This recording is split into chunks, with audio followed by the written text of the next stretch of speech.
Today's review is going to focus on remembering the Pythagorean theorem.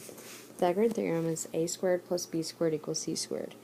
And the a and the b values are these two legs, the two sides that are touching your right angle, whereas your c is your hypotenuse, or your value over here.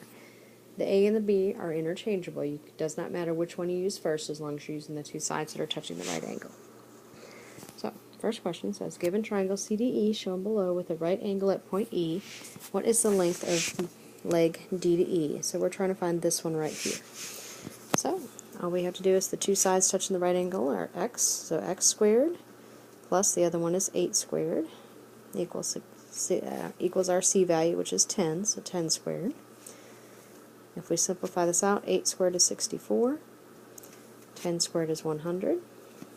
I'll just minus 64 to both sides, and I get that x squared is equal to 36. Well, in order to solve for x, I just have to get rid of the square, so I just square root both sides, and the square root of 36 is 6, so this missing side is 6, so that means in this case our answer is C. Moving on to question 2. A ramp is used to access the side entrance to DPC Candy Store, which is located 7 meters above the ground, covers 24 meters long at level ground from edge to the building. How many meters long is the ramp?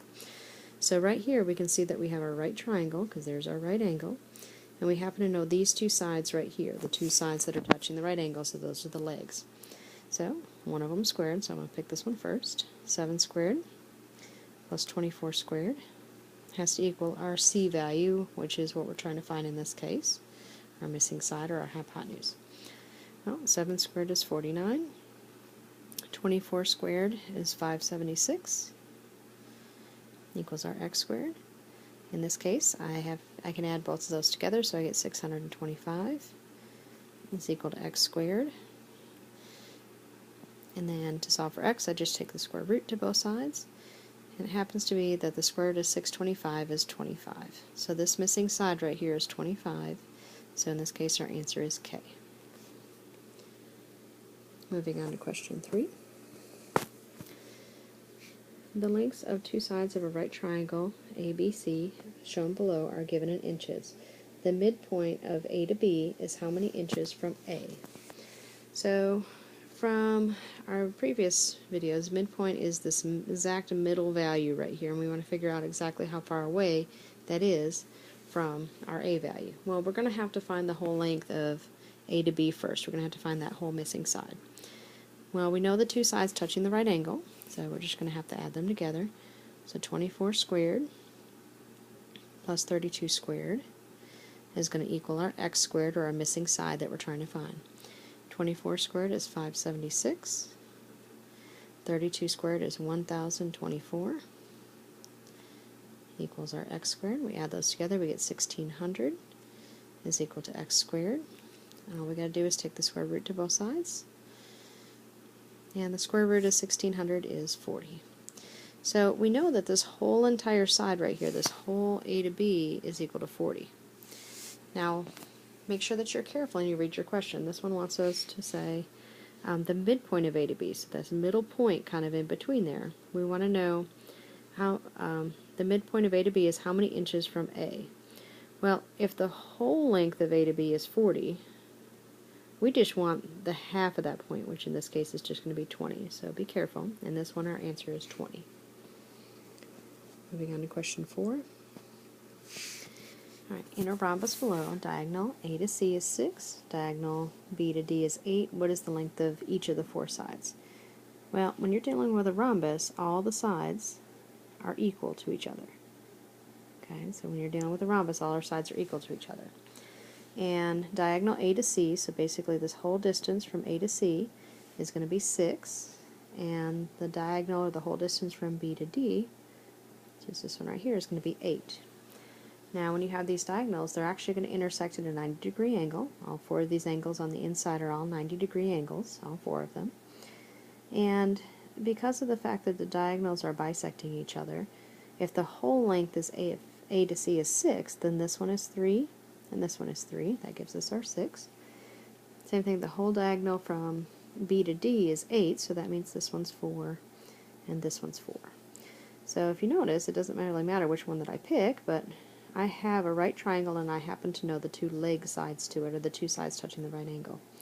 So to solve this, I can do 3 squared plus 4 squared. It's going to give me this outside edge of x squared.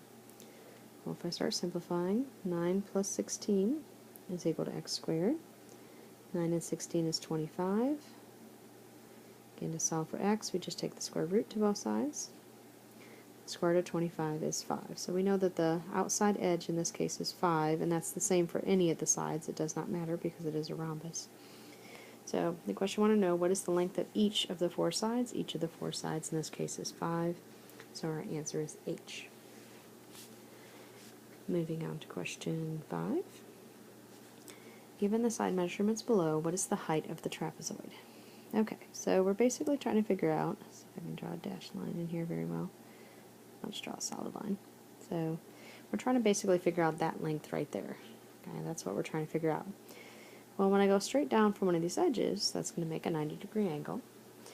And if you notice, this length right here is 5, whereas this one is 11.